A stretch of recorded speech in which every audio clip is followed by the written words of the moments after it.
Programme جائزہ میں پھر سے حاضر خدمت ہیں۔ آج ہمارے مہمان ہیں ہندوستان سے تشریف لائے ہوئے جناب خلیل الرحمان صدیقی صاحب، جو معروف قانون دان اور دانشور ہیں۔ خلیل صاحب، ابھی ہم بات کر رہے تھے ذرائع ابلاغ اور میڈیا کے حوالے سے۔ ایک زمانے میں کہا جاتا تھا کہ آپ کی لیڈری دھری رہ جائے اگر اخبار میں خبر نہ چھپے۔ اب یہ جو الیکٹرانک میڈیا ہے، یہ چینلز ہیں، ان کے جو مالکان ہیں وہ سمجھتے ہیں ہم کنگ میکر ہیں، اور ظاہر ہے سیاست پر بھی اثر انداز ہوتے ہیں اور سماج اور معاشرے پر بھی اثر انداز ہوتے ہیں۔ آپ سمجھتے ہیں کہ یہ میڈیا کیا اپنی ذمہ داریاں بھی نبھا رہا ہے، اور کیا ملک کی سیاست میں تبدیلی لانے میں بھی کوئی کردار منفی یا مثبت ادا کرتا ہے؟ یقیناً کرتا ہے، اور وہ اپنی ذمہ داری نبھا رہا ہے۔ کس حد تک نبھا رہا ہے یہ تو آپ سب کے سامنے ہے۔ کتنی ایمانداری سے نبھا رہا ہے یہ اس پہ ایک سوال قائم کیا جا سکتا ہے، لیکن اس کا اثر، چونکہ میڈیا اور خاص طور سے یہ چینلز اور اس کا اتنا زبردست اثر ہے ہندوستان کی سیاست پر کہ آج یہ نریندر مودی کا جو اتنی مقبولیت اور یہ ہے، اس میں میڈیا کا بہت بڑا رول ہے۔ اور ہر سیاسی جماعت چاہتی ہے کہ جیسا آپ نے کہا کہ میڈیا ٹائکونز سے ان سے ایک قریبی رشتہ رکھنے کی، تاکہ وہ ایک طرح سے ساتھ دیں۔ اس سے پہلے کہ ہم زبان و ادب کی طرف آئیں، ایک سوال پوچھنا چاہتا ہوں آپ سے۔ اکثر لوگ یہ سمجھتے ہیں، خاص طور پہ بھارت سے باہر بسنے والے، خیال یہ ہے کہ آسام ہو، تامل ناڈو ہو یا خالصتان ہو، اس تناظر میں لوگ سمجھتے ہیں کہ ابھی تک بھارت کے اندر کچھ علیحدگی کی تحریکیں بھی چل رہی ہیں۔ ایسے تاثر ہے یا واقعتاً ایسا ہے بھی؟ دیکھیے، وہ تاثر بالکل بیجا نہیں ہے۔ آپ نے آسام کی بات کی تو بوڈو لینڈ وغیرہ کی تحریک جو وہاں پر ہے وہ کافی ایکٹیو ہے۔ خالصتان کی تحریک میرا خیال ہے اب تقریباً دم توڑ گئی ہے، اس میں کوئی ایسی بات نہیں۔ اور علیحدگی پسندی کے کچھ چیزیں، کشمیر کا مسئلہ تو آپ جانتے ہی ہیں کہ وہ ہے، اور ادھر ہمارے یہاں آسام کی طرف ایسے معاملات ہیں۔ اور لیکن خود ہندوستان کی مضبوطی اس قدر ہے کہ ایسی تحریکوں میں کوئی زیادہ سنجیدگی سے لیتا نہیں ان چیزوں۔ لیکن خالصتان کی تحریک کے تناظر میں اگر ہم دیکھیں، اور گولڈن ٹیمپل پہ جو کچھ ہوا وہ چھوٹا واقعہ نہیں ہے، اور اس کے نتیجے میں کیا کچھ ہوا یہ بھی آپ جانتے ہیں۔ غلط طریقے سے ہینڈل کیا گیا اس تحریک کو یا اس معاملے کو۔ دیکھیے، اس کھیل میں تعین مراتب ہے ضروری، شاطر کی عنایت سے تو فرضی میں پیادہ، بیچارہ پیادہ تو ہے ایک مہرہ ناچیز، فرضی سے بھی پوشیدہ ہے شاطر کا ارادہ۔ خود یہ خالصتان کی تحریک بنانے والے کون لوگ تھے؟ وہی لوگ جو ہندوستان پہ حکومت کر رہے تھے۔ سنت جرنیل سنگھ بھنڈرا والے کو پروموٹ کرنے والے کون تھے؟ وہی لوگ جو ہندوستان پہ حکومت کر رہے تھے۔ اور اس کے بعد جیسے اس کو ہینڈل کیا گیا، وہ ایک ظاہر ہے کہ بہت ہی تکلیف دہ بات ہے کہ گولڈن ٹیمپل ہمارا جو بہت ہی ہرمندر صاحب بہت ہی مقدس اور مقام ہے، اور سکھوں کی سب سے بڑی عبادت گاہوں میں سے ایک ہے، اس پر فوجی کارروائی کی جائے، وہ ایک بہت بڑا سانحہ تھا۔ وہ بالکل ایسا ہی سانحہ تھا جیسے بابری مسجد کی شہادت۔ بالکل ٹھیک۔ تو اس کے اثرات ہوئے۔ لیکن دیکھیے، دو باتیں یاد رکھنی چاہیے فیضان صاحب۔ ہندوستان کی سالمیت کی بڑی وجہ ہے ہندوستان کا جمہوری نظام۔ ٹھیک۔ جو جتنی جمہوریت گہری ہندوستان میں ہے، میں یو ایس وغیرہ جاتا ہوں، اور ممالک پہ جو بھی ایک ایوریج پڑھے لکھے آدمی کو معلوم ہونا چاہیے، معلوم ہے ایسی جمہوریت نہیں ہے کہیں پر جو ہندوستان میں ہے۔ وہ جو جمہوریت ہے، اور جو آپ سمجھتے ہیں بہترین جمہوریت ہے اس خطے کے اندر، کیا عوام مسلمان جو ہندوستان میں آباد ہیں ان کو اس جمہوریت کی وجہ سے خاطر خواہ فائدہ ہو رہا ہے جو ہونا چاہیے؟ دیکھیے، جو ہونا چاہیے وہ میں نہیں جانتا کیا ہے، لیکن ہندوستان میں ایک سب سے بڑی اقلیت ہے مسلمانوں کی، اور اس کے ساتھ ساتھ مسلمانوں کی پسماندگی، تعلیم سے دوری، یہ سب چیزیں ایسی ہیں جن سے انکار نہیں کیا جا سکتا۔ مسلمان خود دور ہیں یا انہیں رکھا جاتا ہے؟ دونوں باتیں ہیں کہ ایک تو ان کو پورے مواقع نہیں دیے گئے۔ دیکھیے، 1947 کے بعد سے 15 20 25 سال لگے ہندوستان کے مسلمانوں کو سنبھلنے میں، کیونکہ ظاہر ہے کہ ایک بہت ہی بڑا واقعہ تھا تقسیم بر صغیر کا۔ اور اس کے بعد آہستہ آہستہ اب جو میں اس نسل کو دیکھتا ہوں، تو جو ہمارے بچے، جو ہمارے بعد کے بچے ہیں، ان میں ایک ہندوستان کی مین اسٹریم میں آنے کا حوصلہ ہے، اور خواہش رکھتے ہیں، اور نئی نسل میں ہندو اور مسلمان بچے بالکل ایک طرح رہتے ہیں، ایک جیسے، ان میں وہ منافرت یا وہ فاصلے نہیں رہے۔ اسی تسلسل میں یہ فرما دیجیے کہ مستقبل کیا ہے وہاں بسنے والے 35 یا 25 کروڑ مسلمانوں کا؟ دیکھیے مستقبل کے بارے میں تو صرف اللہ جانتا ہے، قیاس کیا ہے آپ کا؟ لیکن اتنے نا امید نہیں ہیں ہم لوگ، بہت آرام سے اور خوش ہیں، کوئی ایسا مسئلہ نہیں ہے۔ اور یہ سختیاں اور یہ چیزیں تو زیادہ بہتر، اگر آپ مسلمانوں کی تاریخ اٹھا کے دیکھیں، گو کہ یہ موقع ایسا نہیں ہے اس پہ یہ بات کی جائے کہ جب حالات مسلمانوں کے موافق ہوئے ہیں، چاہے وہ حکومتیں ہوں یا عوام ہوں، وہیں پہ بگڑاؤ پیدا ہوا ہے۔ آپ نے بھی فرمایا کہ وہاں جو نئی نسل ہے وہ ہندوستان میں جو پروان چڑھ رہی ہے وہ اپنے آپ کو ہندوستانی ہی سمجھتے ہیں، کیا یہ تو نہیں کہ وہاں مسلمان اپنی شناخت گم کرتے ہیں؟ اب مسلمان لڑکا یا مسلمان لڑکی ہندو یا سکھ سے شادی کر لیتی ہے اور بچوں کو پتہ نہیں وہ کون ہے، مسلمان ہیں یا ہندو ہیں۔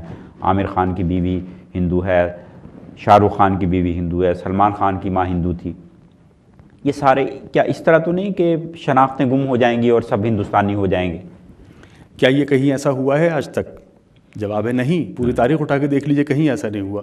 رہی بات یہ کہ اس قسم کے واقعات، کتنے لاکھ یا کتنے کروڑ وہاں مسلمان ایسے ہوں گے جو جن کے گھر میں بیوی یا شوہر جو ہے وہ مسلمان نہیں ہے؟ دیکھیے اعداد شمار تو میرے پاس نہیں ہے، لیکن میں آپ کو یہ بتا سکتا ہوں کہ خود ہماری فیملی میں ایک ہندو خاتون ہیں، میرے بڑے بھائی کی بیگم ہندو ہیں، آج ان کے بچے سب ماشاءاللہ بڑے ہو گئے ہیں اور اپنے اپنے کاموں میں ہیں، بچیاں ان کی سب شادی شدہ ہیں، اور وہ قطعاً کوئی ہمیں تو ایسا محسوس نہیں ہوا۔ البتہ لیکن بچوں کی شناخت کیا ہے؟ نہیں، میں آپ سے اس سے پہلے ایک چیز عرض کرنا چاہتا ہوں جو بہت ضروری ہے اور جو نہ عام آدمی نہیں سمجھتے، اور خاص طور سے ہمارے میڈیا والے کم سمجھتے ہیں۔ ہندو یا مسلمان، کیا ایک ہندو مسلمان عورت سے شادی کر سکتا ہے؟ جواب ہے نہیں۔ قانون کہتا ہے کہ ایک ہندو شادی دو ہندوؤں کے درمیان ہی ہو سکتی ہے۔ اسلام کہتا ہے کہ شادی دو مسلمانوں کے بیچ ہو سکتی ہے، یا جس میں ایک مسلمان ہو اور ایک اہل کتاب ہو، یہودی عیسائی وغیرہ، عورت وہاں پر اگر ہے تو۔ اور اب ہمارے یہاں سول لا بھی ہے، اسپیشل میرج ایکٹ 1954، جس میں بلا امتیاز مذہب و ملت دو بالغ لوگ، عورت اور مرد، ہمارے یہاں سیم سیکس میرج نہیں ہے، عورت اور مرد جو بالغ ہیں، صحیح الدماغ ہیں، وہ شادی کر سکتے ہیں، لیکن وہ نہ ہندو میرج ہے نہ مسلم میرج ہے۔ اسی روانی میں بتا دیجئے کہ ہندوستان کا قانون جو ہے وہ کیا تعریف کرتا ہے ہندو کی؟ کون شخص ہندو ہے؟ یہ بھی ایک بہت دلچسپ چیز ہے۔ ہمارا کانسٹیٹیوشن کی ایک منفی تعریف ہے ہندو کی، اور جو بڑی دلچسپ بھی ہے اور بہت مشکل بھی ہے سمجھنا۔ کانسٹیٹیوشن آف انڈیا کہتا ہے a person who is not a Christian, Muslim, Jew or پارسی از اے ہندو۔ اس میں سکھ کا لفظ نہیں ہے؟ نہیں۔ اب یعنی ان چاروں کے علاوہ اگر کوئی جو بھی ہے وہ ہندو ہے؟ دیکھیے ان چاروں کے علاوہ کانگو میں بسنے والے وہ کے یا آسٹریلیا کے ایبوریجنلز بھی ہندو ہیں۔ میں نے ایک بار ایک آرگیومنٹس میں یہ عدالت کے سامنے رکھی تھی بات کہ وہ لوگ جو ڈیپ افریقہ میں رہتے ہیں، مہذب دنیا سے دور ہیں، وہ بھی ہندو ہوئے، کیونکہ نہ تو وہ کرسچن ہیں، نہ مسلمان ہیں، نہ یہودی ہیں، نہ پارسی ہیں۔ تو آپ کے خیال سے اس ڈیفینیشن یا اس تعریف میں تبدیلی کی ضرورت ہے؟ نہیں، تبدیلی نہیں ہو سکتی۔ دیکھیے میں آپ سے عرض کروں کہ اس قدر کمپلیکس فیبرک ہے ہندو سوسائٹی کا کہ وہ نہیں سمجھ میں آ سکتا کہ ہندو کون ہے۔ اب مثال کے طور پہ شیڈیول کاسٹ جو کہ میجورٹی ہے ہندو سوسائٹی میں، یا برہمن مثال کے طور پہ جو بہت کم ہیں، ان کو دونوں کو ایک ساتھ ایک جگہ بریکٹ پہ نہیں کیا جا سکتا۔ منو جو فاؤنڈنگ فادر ہے ہندو لاء کا، اور ہزاروں سال سے جن کی چیزیں پڑھی جاتی ہیں، ان کی ایک جو مین چیز ہے منو سمرتی کہتے ہیں، اس میں بالکل صراحتاً انہوں نے شودروں کو، یعنی جو اب شیڈیول کاسٹ ہمارے کہلاتے ہیں، ان کو ہندو نہیں مانا، کچھ حد تک انسان نہیں مانا۔ تو مشکل تھا یہ کرنا۔ اب جین بھی ہیں، بدھسٹ بھی ہیں، سکھ بھی ہیں، اور درجنوں کلٹس، اوکلٹس اور درجنوں سیکٹس ایسے ہیں جن کے نام بھی نہیں سنے۔ تو کیا یہی چھوٹی ذات کے ہندو ہیں جو منتیں ماننے جاتے ہیں مسلم درگاہوں پر؟ معاف کیجیے، کیا سوال تھا؟ کیا یہ جو محروم ہندو ہیں جن کو ہندو اپنے جیسا تصور نہیں کرتے، درجہ بندی کرتے ہیں، تو کیا یہ منتیں ماننے جاتے ہیں مختلف درگاہوں پہ، یہ کون لوگ ہیں؟ کیا صرف مسلمان ہیں یا ہندو ہیں سب لوگ؟ اور ان کا پس منظر کیا ہوتا ہے، کیا سوچ کے وہ وہاں جاتے ہیں؟ دیکھیے ہندو دھرم یا ہندو وے آف لائف دنیا کی واحد عجیب و غریب اور بہت ہی پیکیولر مذہب ہے کہ اس میں کوئی بھی چیز داخل کی جا سکتی ہے. اور اس کی مثال میں 1 منٹ میں آپ کو بتاؤں کہ دنیا کے تمام مذاہب آپ دیکھیے، اس مذہب کو ایک لانے والا موجود ہے، پروپاؤنڈر اس کا ایک سیٹ آف نارمز ہے جس میں کہا جاتا ہے یہ کریں یا نہ کریں. لیکن ہندو مذہب کون لے کر آیا، کون ان کا پیغمبر تھا، کوئی نہیں جانتا. انسائکلوپیڈیا آف ریلیجنس میں لکھا ہوا ہے کہ انہوں نے تو حال ہی نہیں یا کس نے لکھا ہے حضرت کرشن علیہ السلام ان کو پیغمبر تسلیم کیا؟ نہیں، کرشن کو میں بھی پیغمبر کہتا ہوں، لیکن اس کی وجوہات اور ہیں. کہ ہندو مذہب ایک ایسا گروپ لے کر آیا سادھوؤں کا جو ہزاروں سال پر محیط ہے، اور اس کے بعد وہ تاریخ میں گم ہو گئے، یہ کہا جاتا ہے. اب مثال کے طور پہ وہ ہندو دیوی دیوتا جو شمالی ہندوستان میں پوجے جاتے ہیں، وہ ساؤتھ میں ان کو کوئی جانتا بھی نہیں. اتنا مختلف اور مختلف النوع گویا یہ مذہب ہے، اور اس میں کوئی بھی چیز داخل ہو سکتی ہے اور کوئی بھی چیز نکالی جا سکتی ہے. آپ جانتے ہیں کہ جب انگریزوں کا ہندوستان پہ حکومت تھی تو ستی یعنی عورت کو زندہ جلا دینا شوہر کی لاش کے ساتھ ایک رواج تھا، جس کو نکال دیا گیا، اور پھر ستی ایبولیشن ایکٹ آیا. اب تو وہ بے انتہا بڑا جرم ہے وغیرہ وغیرہ. تو ایسی چیزیں داخل کرنا اور نکال دینا ہندو دھرم میں ہے. اب اگر ہندو خواتین یا ایسے ہندو حضرات، میرے بہت سارے جاننے والے ہیں جن کو بہت عقیدت ہے ہمارے صوفی سنتوں سے یا مساجد سے، اور وہاں جاتے ہیں منتیں مانتے ہیں، فبہا، اس میں کوئی آر نہیں ہے. اور لیکن ان کی محرومی ہے وہ نہیں ہے، وہ ان کا کلچر ہے، مذہبی کلچر. بالکل ٹھیک. آپ دلی سے ہیں، دلی میں اور ہندوستان میں اردو زبان و ادب کی کیا احوال ہیں دونوں کے؟ معاملہ ترقی پذیر ہے، زوال پذیر ہے، یا بہتر ہے؟ جواب مشکل ہے. حکومت بار بار یہ یقین دلاتی ہے کہ اردو کا تحفظ کیا جائے گا، اردو کے لیے جو ہر ممکن کوشش کی جائے گی، اور کی بھی حکومت نے اور کر بھی رہی ہے. لیکن پھر بھی اردو داں طبقوں میں ایک تحفظ کے احساس کی کمی ہے، اور میں بھی اس کو محسوس کرتا ہوں. کہ میں نے تو خیر اپنے بچوں کو اردو کی تعلیم دی اور جس حد تک ہو سکتا تھا وہ کیا، لیکن خود اردو والے وہ حضرات جو یونیورسٹیز میں اور کالجز میں اردو پڑھاتے ہیں، انہوں نے اپنے بچوں کو اردو نہیں پڑھائی. ٹھیک. اب وہ انگریزی تعلیم حاصل کر کے، کیونکہ اس کا معاش سے کوئی سلسلہ نہیں جڑا ہوا ہے. سبب یہ ہے، ایک سبب یہ ہے. دوسرا سبب یہ ہے کہ ہندوستان کے سماج میں، معاشرے میں جتنی تیزی سے اور جس قسم کی ترقی آ رہی ہے، وہ ان چیزوں سے دور لے جانے والی ہے. آپ کس طرح سے دیکھتے ہیں زبان اور تہذیب کے آپس میں تعلق کو؟ دیکھیے بہت ہی قریبی تعلق ہے اس کا. تو اردو کو تو کہا ہی جاتا ہے اردو صرف ایک زبان نہیں ہے، ایک تہذیب کا نام ہے، اور کوئی بھی تہذیب اپنی زبان کو ریجیکٹ نہیں کر سکتی. تو جو ہماری مسلمانوں کی نئی نسل زبان نہیں سیکھ رہی، زبان نہیں پڑھ رہی، اس کا مطلب وہ تہذیب سے بھی دور ہوتی جا رہی ہے. یقیناً اس تہذیب سے دور ہوتے جا رہے ہیں. وہ جس تہذیب کی طرف جا رہے ہیں، یا جو تہذیب بن رہی ہے ان کی، جس کو وہ بن رہے ہیں، وہ اس سے یقیناً مختلف ہوگی. اور اس کی ایک مثال ان کی آپسی کی گفتگو، جس قسم کی وہ انگریزی بولتے ہیں یا جس قسم کا ان کا لب و لہجہ ہے، وہ ہم لوگوں سے قطعاً مختلف ہے. اب ہندوستان میں جو اردو ادب تخلیق ہو رہا ہے، فروغ پا رہا ہے، کون کون لوگ ہیں جو اچھا ادب تخلیق کر رہے ہیں، نثر لکھنے والے، نظم لکھنے والے؟ دیکھیے نام تو میں غالباً نہ لوں، لیکن ہندوستان میں شاعری اور اس کا معیار اور اس چیزوں سے تو میں ذرا سا غیر مطمئن ہوں. رہی بات نثر کی، نثر کا تو ہمیشہ سے وہاں پر ایک کمی کا احساس رہا. اچھی اور بہتر نثر لکھی جائے، اور اس کے لیے میں کافی اپنے آپ کو غیر مطمئن پاتا ہوں.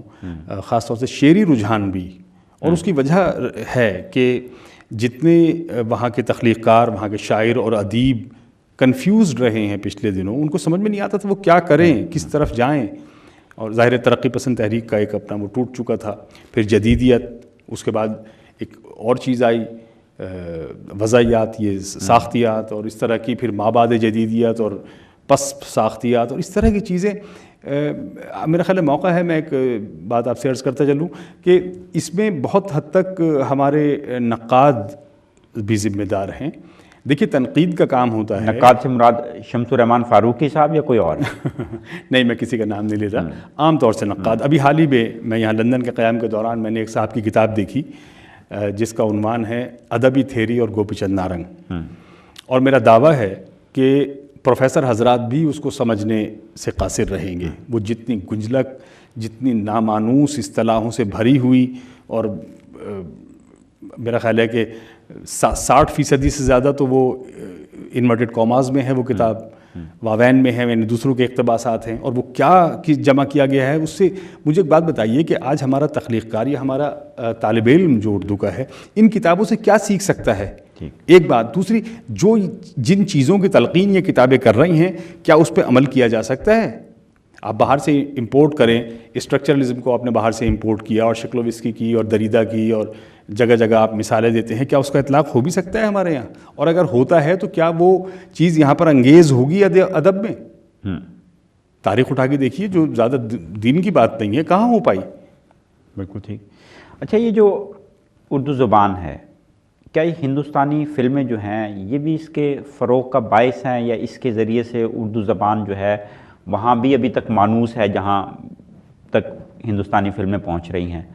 یا یہ جو رابطہ ہے آپس میں، اگر خالصتاً ہندوستانی زبان یا ہندی زبان بولی جائے وہ لوگوں کو 100% سمجھ نہیں آتی، یہ جو اردو کی آمیزش ہے اس کے اندر رسم الخط تو مختلف ہے، تو کیا اس سے بھی ایک رابطے کا سلسلہ بحال ہوتا ہے؟ اور سری لنکا میں بھی لوگ ہندوستانی فلمیں دیکھتے ہیں، نیپال میں بھی دیکھتے ہیں، موریشیس میں بھی دیکھتے ہیں، ان کی زبان جو ہے وہ خالصتاً ہندی زبان نہیں ہے، وہ تو اردو زبان ہے.